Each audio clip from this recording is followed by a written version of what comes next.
Buchanan's cabinet members are starting to resign. Why? He's only got like a month left.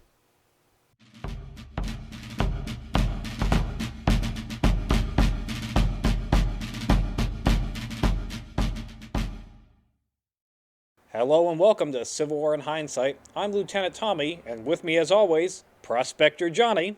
And this week, Johnny, we're kind of busy. It's a busy Yeah. week. Yeah, it's a busy week full of So they're full of solving some all the firsts. problems. They're getting everything sorted out, and they're resolving peacefully, I assume. So Good. the week will start on December 8th, where the first member of Buchanan's cabinet resigns. He will not be the only one to resign this week, but the first one resigns on December 8th. Oh, His name is Secretary of Treasury Howell Cobb. He's going to resign his post in a letter to Buchanan that states, "The evil has now passed beyond control and must be met by each and all of us under our responsibility to God and our country." You lost an election, guys. Really, it's uh, not yeah. This is what a the end of the world. democracy is, right? But according to Secretary of Treasury Howell, he's done. He's the So evil. I've got to resign my post and fight the evil of the Republican Party. now, doesn't that give them less power, though? Well, it's just a cabinet for Buchanan, so it's not Okay, like so it's it's nothing not as major. bad as the senators that were starting to resign a few weeks back. Just after receiving this letter, Buchanan is going to receive another letter from a delegation of congressmen from South Carolina that said any reinforcements being sent to South Carolina would surely cause the very thing that he is trying to avoid. So, a veiled threat of if you send reinforcements, we're going to fight. So they're taking that. Yeah, they're basically saying we take your troops that you're going to send as a threat, as a declaration of you guys attacking us, And if you or well, if you send those troops, we're they're we're going to going to fight them. respond. Yeah, we're going to respond. Buchanan shoots back and says, "Hey, let's discuss this in Cal- person, please. Let's calm down, everybody. Can Everybody can step we back. can you come to DC? We'll have a meeting and we'll try to talk things out a Good. little bit more civilly than this." On December 10th, President would meet with the delegation. The delegation would offer a memorandum that stated they would not attack or molest the U.S. forts in South Carolina prior to an act of secession. That's kind of key there. As they said, Wait, what? it says prior to an act of secession, we will not attack or molest any U.S. forts so long as they are not reinforced. So they're saying if they reinforce a fort, they'll go ahead and They'll attack go ahead it, and attack it. But if they even don't without reinforce it, seceding. yeah. And if they don't reinforce the forts, we won't attack it until we secede. So So I mean, it seems like they've made up their minds a little bit by now. I'm not sure why at this point Buchanan would be even remotely considering negotiating with these delegates because they basically said flat out at some Yeah, point we're we are going to going to attack these attack. forts. Yeah, So don't reinforce them. No, if anything, as the president, I'm like, okay, yeah, reinforcing. yeah. It's either they're going to attack it before they're reinforced, if they do secede, or after they're reinforced. So you might as well have the Yeah, reinforcements, I guess. right. But this doesn't seem to be resolving peacefully. Lincoln would write a letter to Buchanan stating that do not negotiate on the issue of slavery under any circumstances whatsoever. He sends the same letter out to pretty much every Republican senator and House of Representatives, saying the same thing, like do not negotiate on the issue of slavery. We've come too far. If you give them any inch, there all They're that going to we've take made a is mile. yeah, all that we've made is gone. More to the point, he's basically saying that they're not actually going to do anything, and he's trying to call their bluff. Like they're not going to secede, they're not going to open fire on the fort, reinforce Right. the fort, do what you need to do, don't negotiate. If you take any kind of a weak stance, this is gonna go the opposite way, as opposed to preventing something that you're trying to prevent. That's his mindset here. Yeah, The so he thinks it's delegation, all just empty threats coming from them, and they're not going to actually do any of this stuff. yeah, the They're just delegation upset and will calm down. Yeah, hopefully. The delegation would leave on the 10th with essentially doing what they wanted. They left with the feeling that Buchanan wasn't going to reinforce the forts, which is exactly what they wanted. Hmm. So they're going with a mission accomplished. So okay, so yeah, now it's just a matter of, all right, well, now once we secede, we can attack those forts. and they won't be reinforced. Yeah, and keep in mind, right now, Fort Sumter is not garrisoned at all. There's no troops there. It is out in the middle of the channel there, and it's undefended. It's still under construction, so to speak. On December 11th, Major Anderson, who's in charge of the forts in South Carolina, is given notice that he is not going to be reinforced. So please stop asking for reinforcements. And he says, do not do anything, or he's ordered to not do anything that would be contrived, construed into a violent stance. So try not to appear threatening.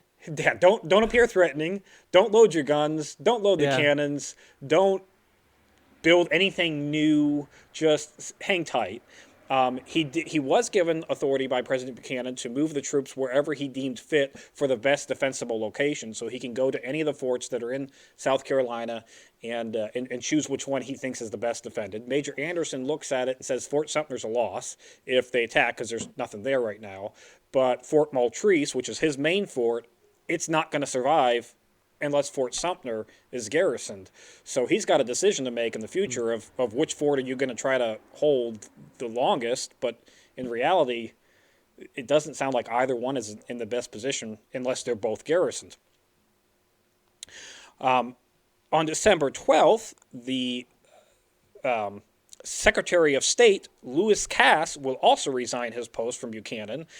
He's on the opposite side of the other resignation. Mm-hmm. He's resigning because Buchanan's not sending reinforcements to South Carolina. So he thinks the best way to prevent a secession is by a show of force. It's not happening, so he's resigning his post. So there's division even inside of the White House's cabinet. Yeah. I mean, this goes. I mean, that's gonna go throughout the entire country and everybody then.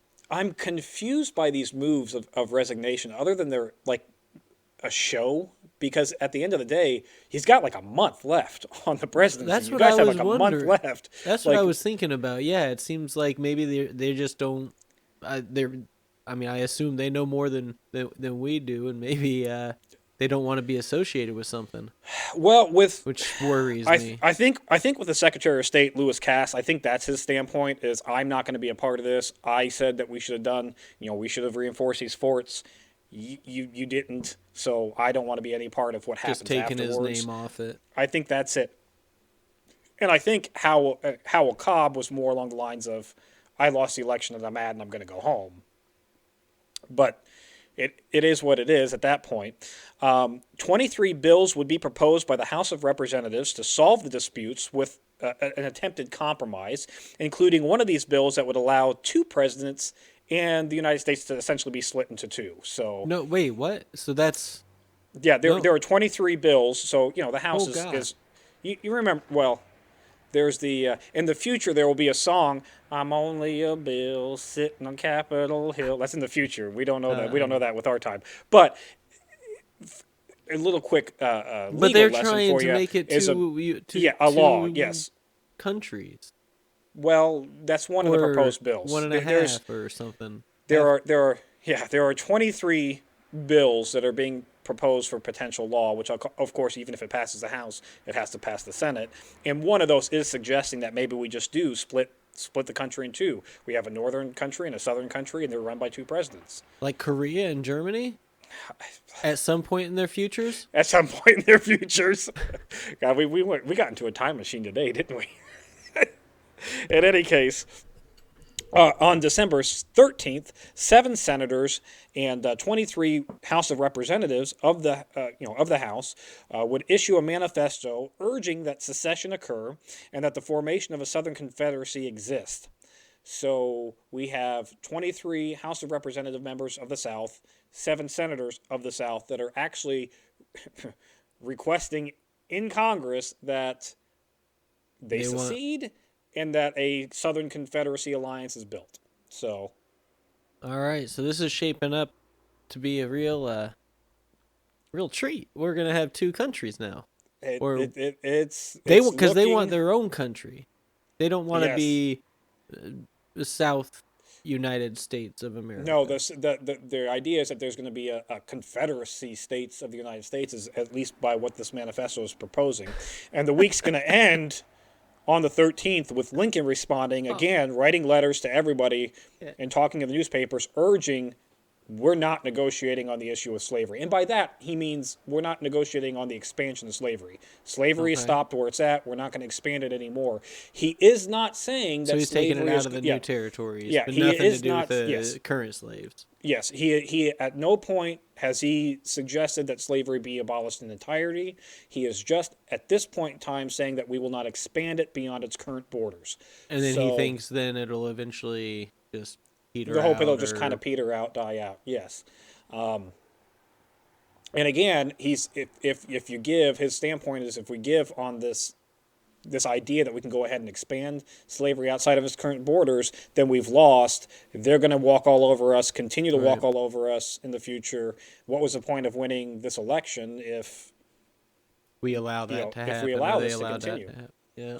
So I have no more hope that any conflict is going to be avoided. It's This starting. week's a rough week, yeah. I try to be hopeful the whole time, but it seems like they've already made their decision that they're going to be their own country and kind of band together. So it's just a matter of when now, right? And it's more, and we've now got more than just And how's South that going to Carolina, look? because these I, I don't know. It's never Are been they done just going to before let in them our. have it? Have it? I can't imagine. I mean, we got to go back to the legal precedent here, where it was basically said that secession wasn't legal, but the U.S. government couldn't do much to stop it, and that the federal government was obligated to enforce laws, but couldn't use the military on its own states to suppress a rebellion. So That's I don't know. pretty So what do you do? hazy. Yeah, it's a hazy ground. So if they do secede, I imagine that I don't think they'll just be let to go, but I don't know what, if any, military use would be either. We'll see. I guess we'll just All have to right. wait and Well, see what next week looks like. That's it for this week in Civil War in Hindsight. Please remember to like, share, and subscribe, and join us on our other shows of Historic Hindsight and This Week in History.